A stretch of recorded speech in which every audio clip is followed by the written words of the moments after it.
Bismillahirrahmanirrahim.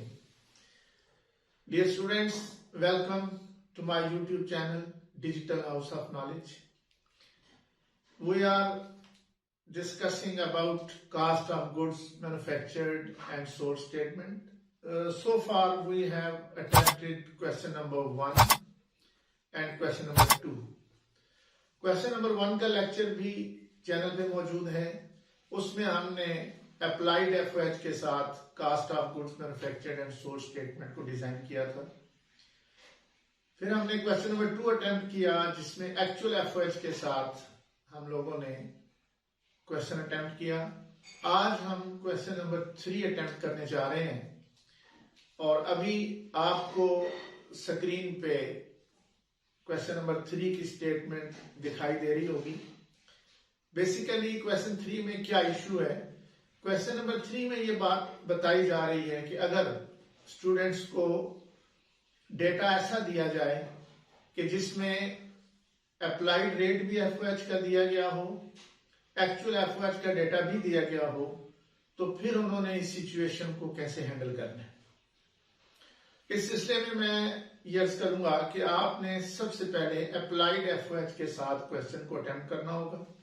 बाद applied FOH और actual FOH का वेरिएंस सपोर्टिंग वर्क के अंदर फाइंड आउट करके फिर उसकी आपने एडजस्टमेंट करना होगी। अभी हम क्वेश्चन नंबर 3 की स्टेटमेंट जो कि आपको स्क्रीन पे दिखाई दे रही है उसको देखते हैं, उसको जरा रीड आउट करते हैं। Al-Basit industry of exercise 5.2 applies factory overhead at the rate of 40% of direct labor cost. Monthly balance of under or over applied factory overhead is close to cost of goods sold. Assume that other data are the same as given in exercise 5.2. इसमें requirement ये है कि prepare income statement and cost of goods manufactured and sold statement for the month. Dear students, अगर आपको FOH के variance को adjust करना पड़े तो वेरिएंस एडजस्ट करने के तरीके बेसिकली 2 हैं। एक ये है कि सारे का सारा variance whether it is under applied और over applied that is adjusted in cost of goods sold.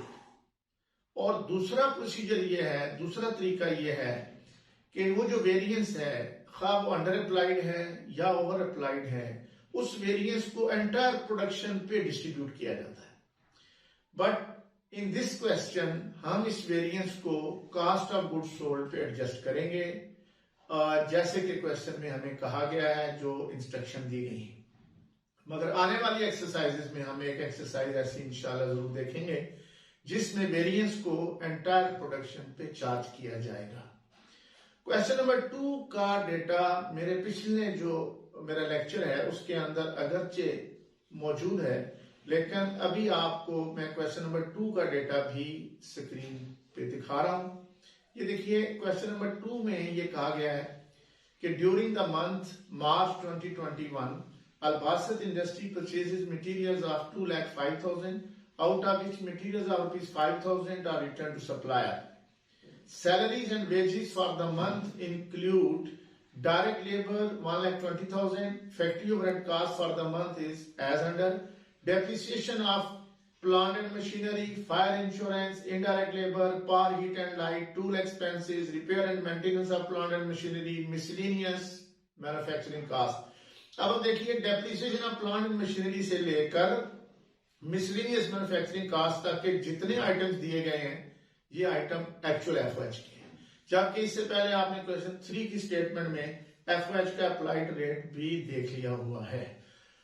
अब इसके बाद आपको उन्होंने कुछ और इंफॉर्मेशन दी है, जैसे selling expense 10% of sale, administrative expenses 7.5% of sale, फिर sale for the month 7 lakh, चूंकि इसमें इनकम स्टेटमेंट बनाने को भी कहा गया है।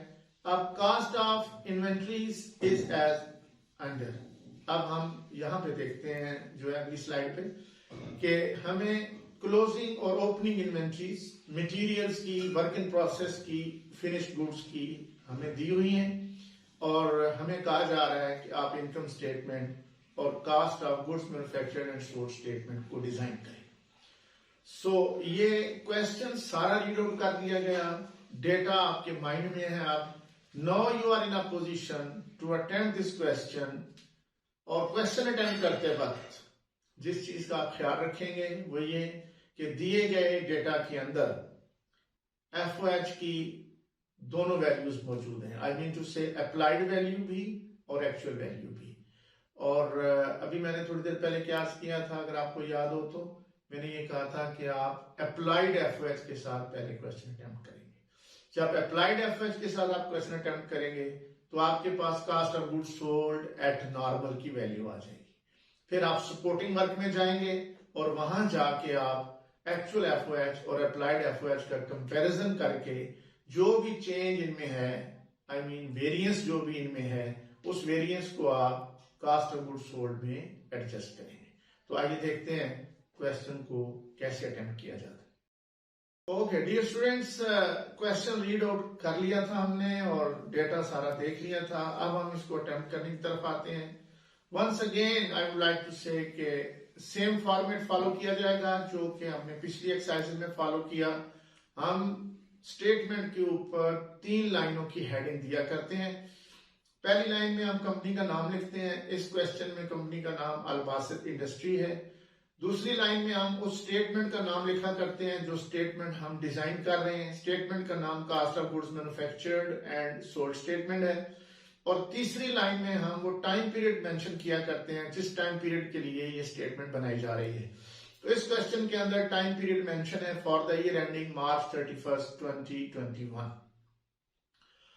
Cost of goods manufactured and sold statement का नुक्ता आगाज cost of raw material used की कैलकुलेशन से होता है। जो डेटा क्वेश्चन में दिया गया है उसकी मदद से हमने cost of raw material used को फाइंड आउट करना है। सबसे पहले हम हेडिंग लिखेंगे cost of raw material used, then purchases of raw materials जो क्वेश्चन में 2,05,000 दी गई है उसको रिपोर्ट किया गया है। और हम देख रहे हैं कि हमें परचेज रिटर्न्स भी दी गई हैं। तो 2,05,000 में से 5,000 की परचेज रिटर्न को डिडक्ट किया जाएगा। Answer will come net purchases amounting to rupees 2 lakh। then net purchases के अंदर raw materials की opening inventory को प्लस किया जाएगा जो 26,000 दी हुई है। सो आंसर बनेगा 2,26,000। इसको हम लिखा करते हैं cost of raw materials available for use. Then closing inventory को डिडक्ट किया जाता है। Closing inventory of raw materials question में गिवन है 36,000, उसको इसमें से माइनस किया जा रहा है और answer comes to rupees 1,90,000। This is the value of cost of raw materials used. Now it is the final result of first manufacturing cost. इसको हम आउटर कॉलम में ले जाएंगे 1,90,000 cost of raw materials used. इसके अंदर direct labour को add किया जाएगा which is given 1,20,000। 1,90,000 plus 1,20,000 it comes to 3,10,000 और इसको हम प्राइम कास्ट बोला करते हैं। डियर स्टूडेंट्स, याद रखिए हमेशा कि direct material plus direct labour is equal to prime cost. ये प्राइम कास्ट कहलाएगी। अब चूंकि क्वेश्चन के अंदर एक्चुअल FOH की वैल्यूज भी गिवन है और अप्लाइड FOH का रेट भी गिवन है, मैंने इब्तदा में अर्ज कर दिया था कि अगर ऐसी सिचुएशन हो तो हम क्वेश्चन को first of all applied FOH के साथ अटेम्प्ट किया करते हैं। सो फैक्ट्री ओवरहेड आगे ब्रैकेट में एप्लीकेशन रेट मेंशन किया जाएगा जो क्वेश्चन में दिया गया है 40% ऑफ डायरेक्ट लेबर और डायरेक्ट लेबर कास्ट इज 1,20,000। इसका 40% 48,000 बनता है। सो 48,000 इसमें ऐड कर देंगे तो आंसर कम्स टू 3,58,000 और इसको हम नाम देंगे टोटल फैक्ट्री कास्ट। और हमेशा की तरह इसके आगे हम ब्रैकेट में लिखेंगे एट नॉर्मल।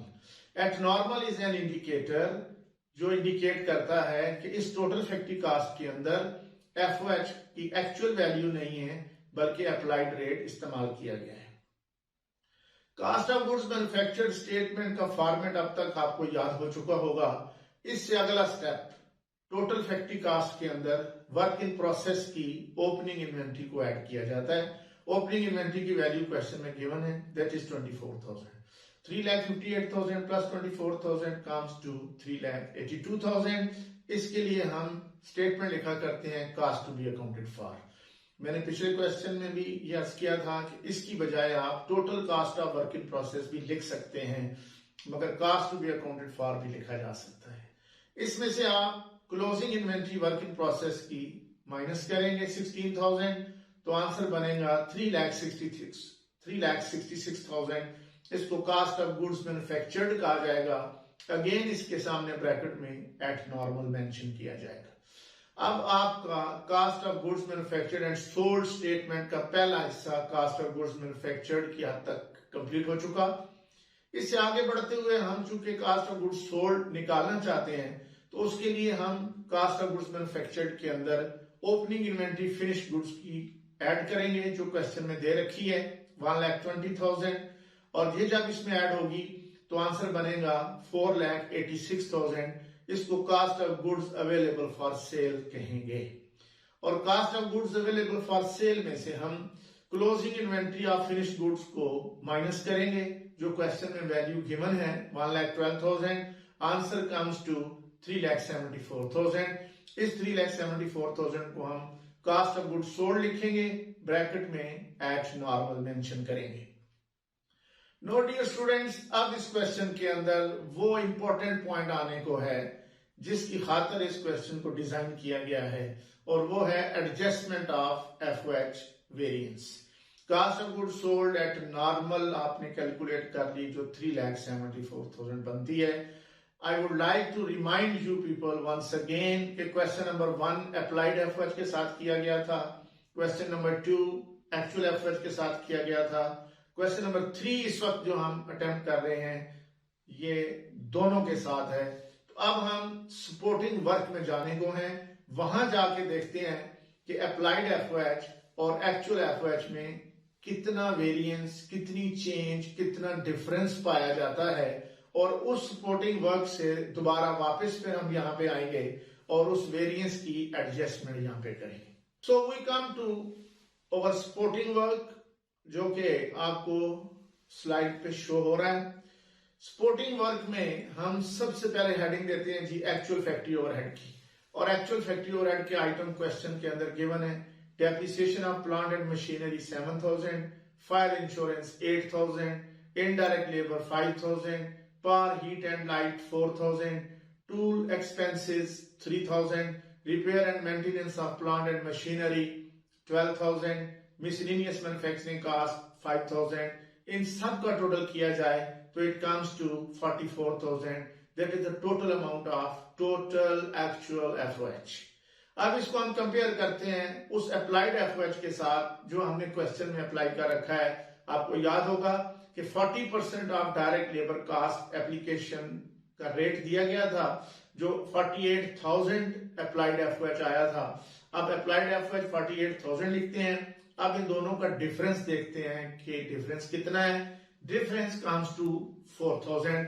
अच्छा, अब एक जो मिसकंसेप्शन है उसकी तरफ आपकी तवज्जो मबजूल करवा रहा हूं कि इसको आपने -4,000 आंसर पे नहीं लिखना। रीजन, हम दोनों का डिफरेंस ले रहे हैं।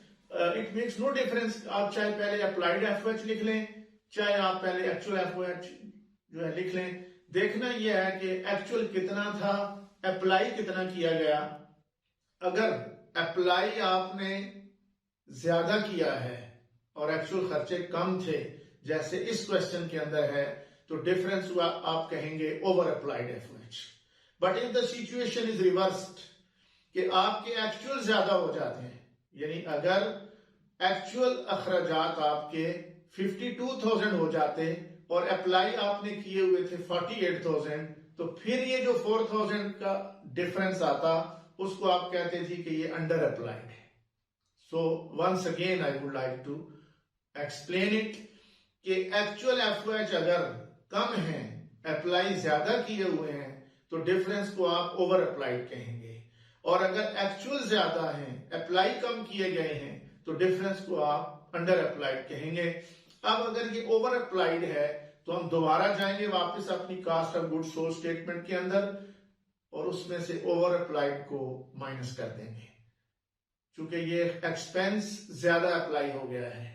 और अगर ये अंडर अप्लाइड होता तो फिर दोबारा स्टेटमेंट पे जाके हम cost of goods sold at normal में से माइनस कर देते ओवर अप्लाइड को माइनस करते हैं और अंडर अप्लाइड को ऐड कर दिया जाता है। अब इस सिचुएशन में चूंकि ओवर अप्लाइड है, हम दोबारा वापस जा रहे हैं cost of goods sold statement के ऊपर।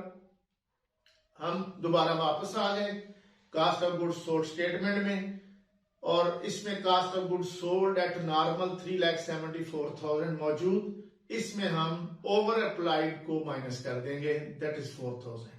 ओवर अप्लाइड 4,000 हमने माइनस कर दिया, आंसर बन गया 3,70,000। इसको अब हम लिखेंगे cost of goods sold at actual. Dear students, इस तरीके से हमने अपना क्वेश्चन नंबर 3 में हमले ताला कंप्लीट कर लिया है।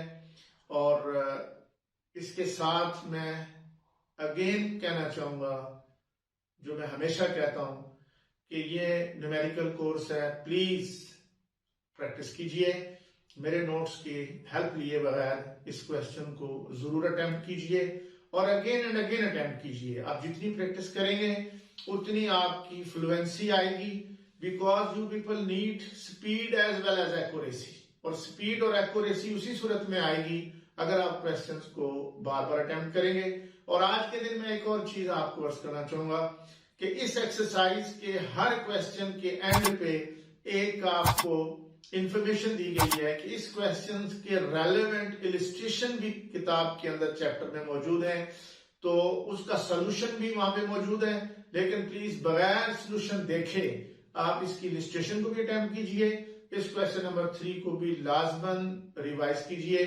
Wish you all the best, hope to see you in my next lecture. Thank you very much.